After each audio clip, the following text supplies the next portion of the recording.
Another Friday night of high school football means a new theme and a new guest anchor. It's Alumni Week on the Highlight Zone, and our camera crews are making their own push to the postseason by showing some school spirit. Hi, this is Zone photographer Greg Armstrong, and with rivalries like Rock Island versus Alleman tonight, it's got our TV6 alumni debating who's best. News director Beth Marsoon graduated from Rocky. But sports director Tom Cornelis graduated from Alleman. Let's see who's buying lunch next week. Stay tuned for the Highlight Zone!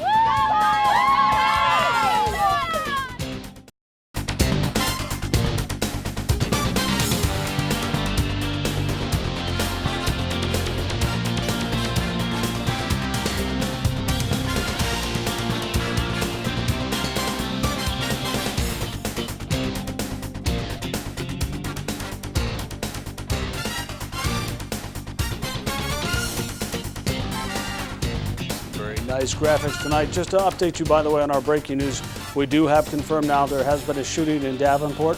We do have a crew at the scene, and we'll have a report for you at the end of our newscast. But for right now, we have a legend in the house. Yes, we do. This man, by the way, 25 years at least of making so many young men learn so much about life.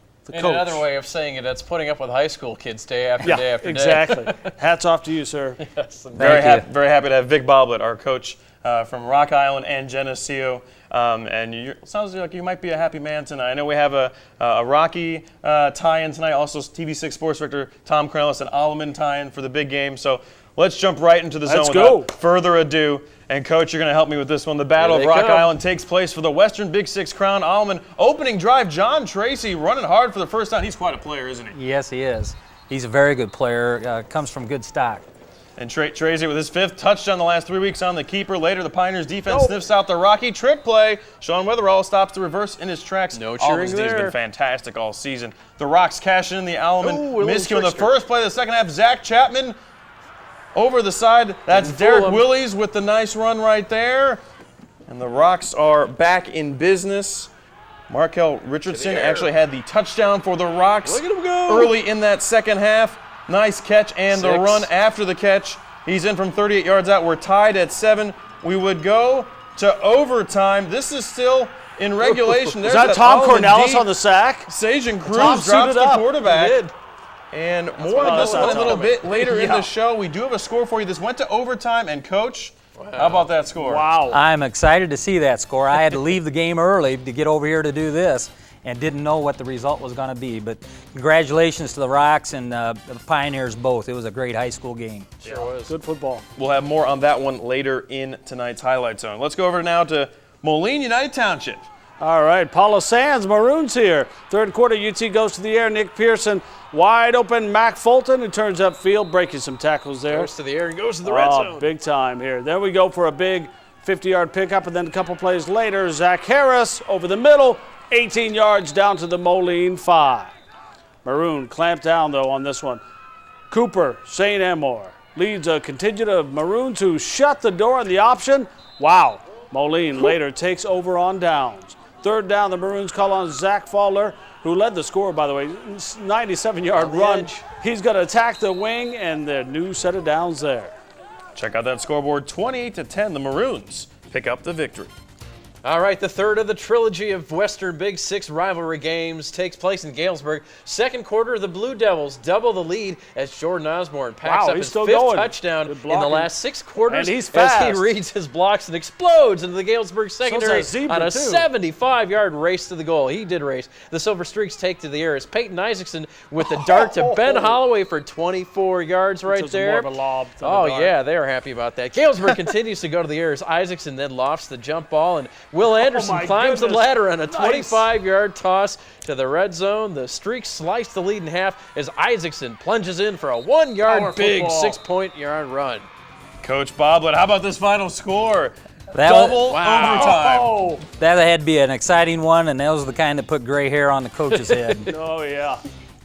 Hi, this is Zone Intern Maria Adolphs here at the PV Clinton game. Did you know that KWQC reporter Jonna Klossing is a Rockridge alum? No wonder her career skyrocketed. A cheerleader. Clinton and the Spartans feature dual threat quarterbacks. But the special teams take the field Wide first, open. and Pleasant Valley's Nick Slavens finds a seam in the wave and is untouched on an 81-yard, 13-second kickoff return. That's the way to get things started. Clinton comes right back, passing its way into this one. Eric Madison to Ryan Driscoll, 8 yards on the pickup to keep the drive alive. The Spartans start off the second quarter like the first as Brady Letney connects with Dustin Beswick on a 3-yard touchdown. That one caught the defense by surprise. Then later in this one, the PV Spartans, they score 21 in the quarter. Letney showcases his dual threat abilities. He'll take it himself. Oh, and he's up and over for the touchdown. Dad, check him out. And PV wins 35-0, assuring themselves at least a share of the MAC title. You may need him. All right, Air Muskie taking off from Muscatine Community Stadium against North Scott. Oh, those Muskies execute the tip pass drill to perfection. Luke Rauenbuehler gathers in the John Crow aerial. Nice haircut, by the way, too. Lancers shatter a 14-14 That thing tie. came out of the stratosphere. Randy Schmidt to Ty Williams. Unties it, 33-yard touchdown, 7-point lead for the Lancers. More from North Scott. Muskies. They go to the well once more. Brady Derbrugge intrudes on the tip ball, and that's an interception. Then it's with 2 ticks left on the clock from midfield. The Lancers going for all the marbles.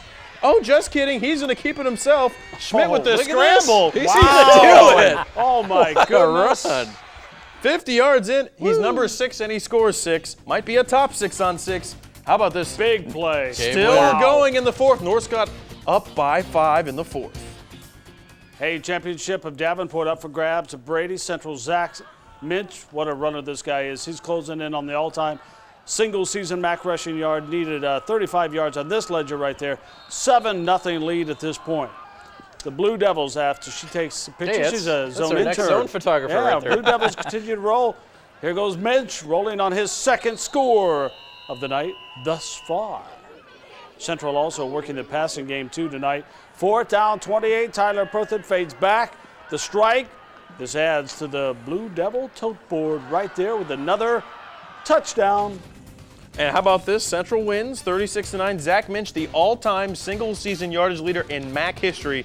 He has over 1,800 yards for the season. Congrats to him and the Central offensive line. Hey, North graduate Kevin Weiss shooting his alma mater in Burlington. North goes downfield, not by Greyhound, but the legs of Kevin Murphy, who zooms 36 yards to set up the Wildcats. Nice run there. North takes its first lead of the season. That's right, the first lead of the season as they go via air with Dylan Biles zipping it to Jacob Borcher on a 28-yard toss.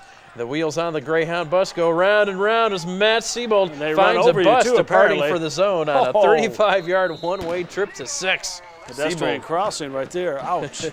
Siebold both ways. Parts the sea. Burlington wins 54-24. That Burlington over at 600 yards. And Macokota also on the road falls by 10. DeWitt, that is now a final, wins 44-6. Hi, this is Zone Intern Max S, and it is a time for a break on Zone. But did you know that Zone producer Brian Stocking has taught so many high school classes? He has his own alumni association. We call on the Dean of Students at Stocking University. Stay tuned for the second half of the Highlight Zone!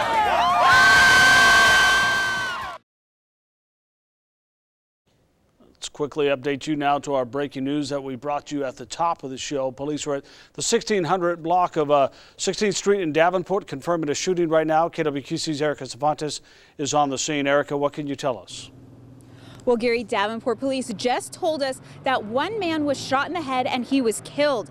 Now, police responded to a shooting on the 1600 block of 16th Street.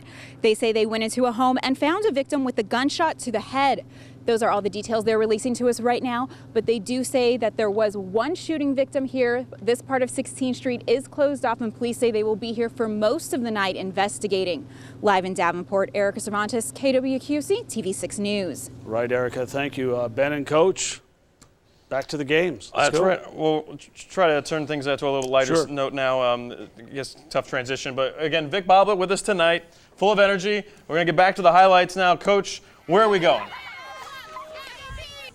Let's go out to Erie for a matchup of playoff-bound Good call, teams. good call. Sounds good. And the revamped EP Panthers. That was a good call. All the way to the continue house. their turnaround. I think so. Face That undefeated Newman in town. Comets burst into the lead as Brian Barr zooms past the secondary on a 34-yard touchdown. Rumbling, stumbling, Oh, and a fumble. Down by contact. Apparently across Right, the Coach? plane. Right here, Zach Inskeep barrels through the one. That's good for the score. Hey, And he's into the zone. Better get that one on camera. Panthers Push it in as Ethan Howard goes over from the 1. Then it's Newman responding. Mike Eli finds the seam. 65 yards to the house. Kickoff return for a touchdown. That's a momentum shifter. Then the Panthers force a recess tie as Inskeep keeps it for his 8th touchdown his last 4 games.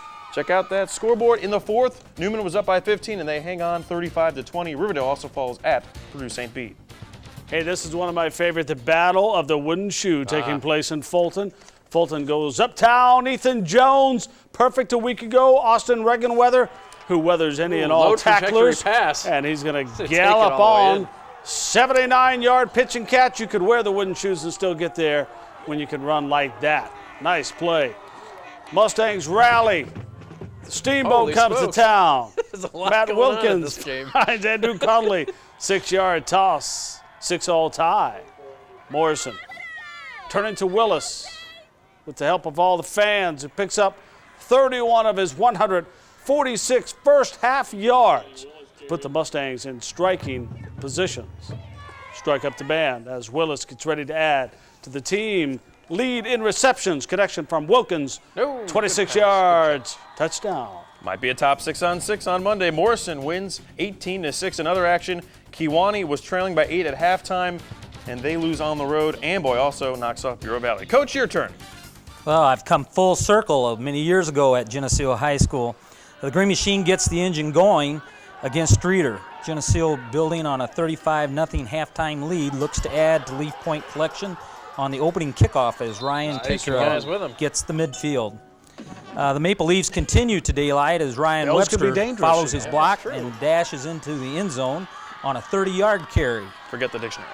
And here we come up. Geneseo tallies the touchdown as Nate Johnson finishes off the drive with a 5-yard burst.